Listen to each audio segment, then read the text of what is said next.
Okay, folks, back for part two. Not a not a big budget operation here, obviously.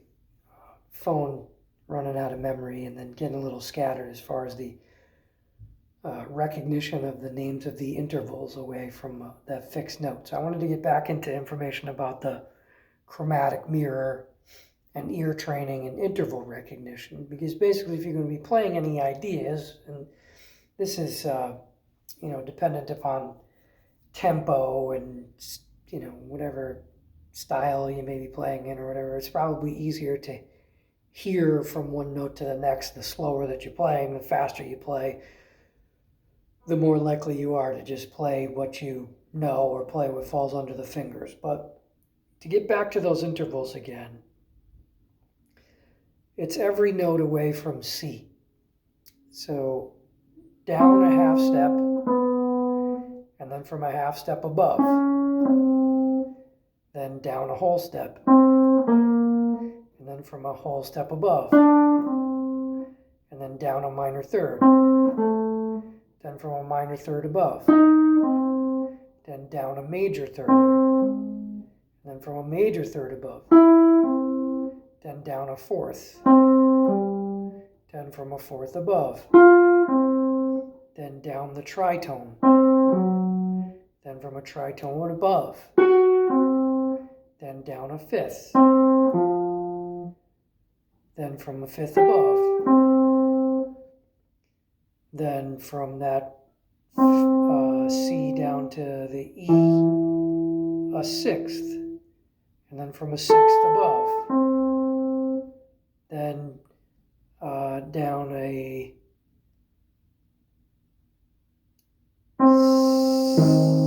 seventh, and then from a seventh above, then down a major seventh, and from that major seventh above, and then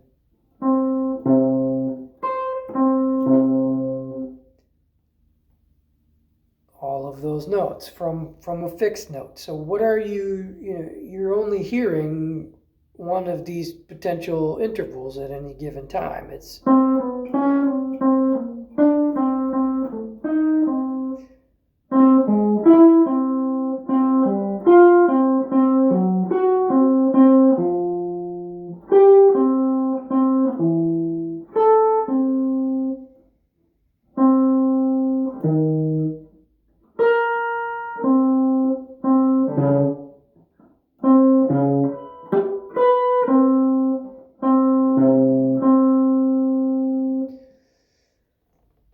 so the idea is, if you're familiar with those sounds and you want to play what's in your head, then at the very least, within the half step, within the whole step, within the minor third, the fourth, the fifth, you're playing an interval that you hear in your head from the note that you're playing.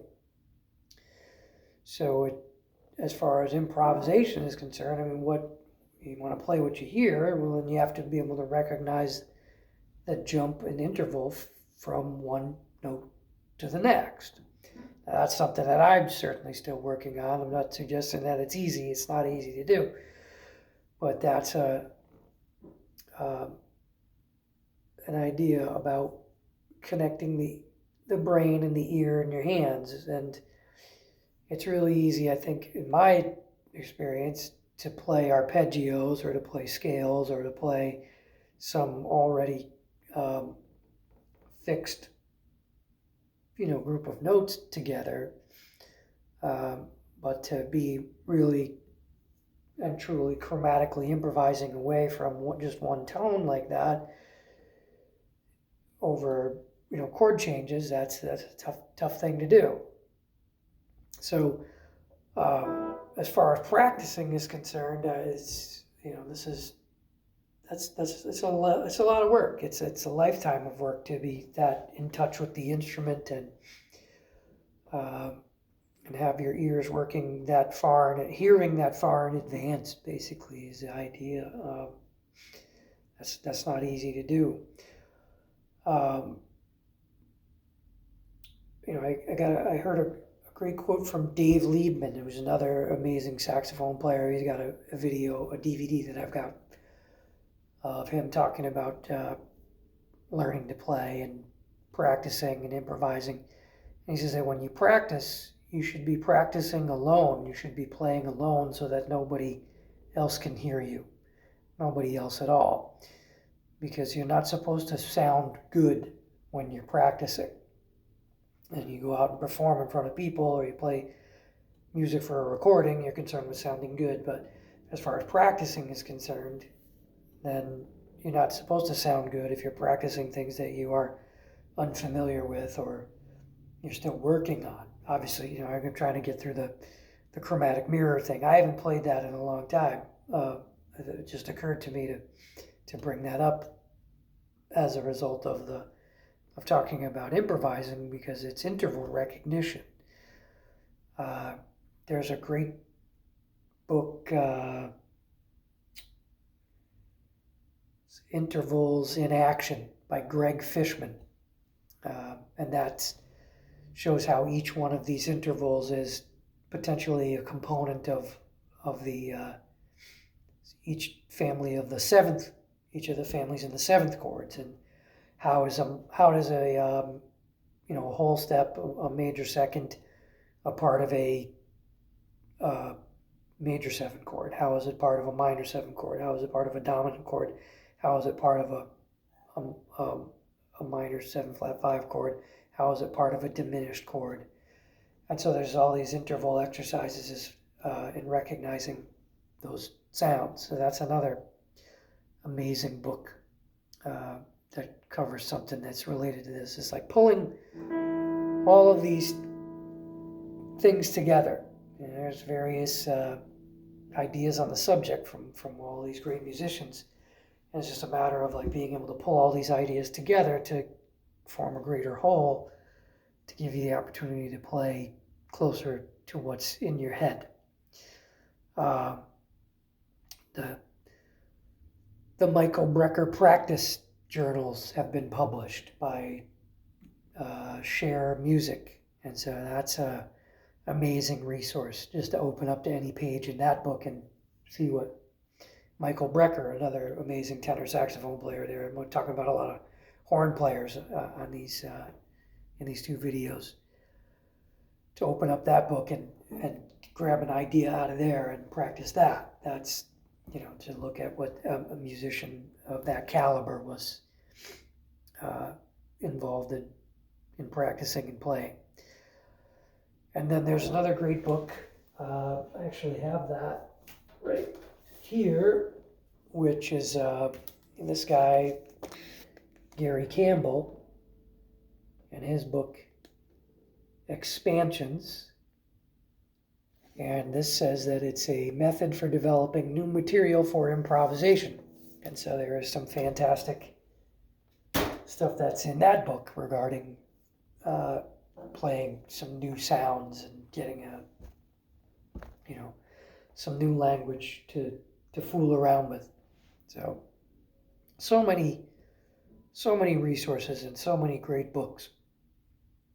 But ultimately, if you're interested in improvising well, then you got to record yourself and listen back. And I've done this many, many times. And like I said in the previous video, I rarely, if ever, am I happy with what I play. And that is what helps you to get closer to the ideas that you are really hearing in your head, or what you want to sound like. So you got to record yourself and you got to listen back critically. And most of what I play, I'm very critical of. I don't crackling, bobbing.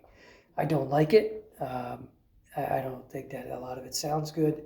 And there's issues with my technique, and there's issues with sound production, and my time, and all kinds of stuff. It just sounds terrible to me. I'm my own worst critic.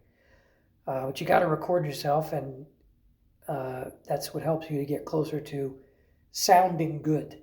And then the more you record yourself and the more you understand how you sound, in my opinion, then that helps me to get better at like hearing in the moment.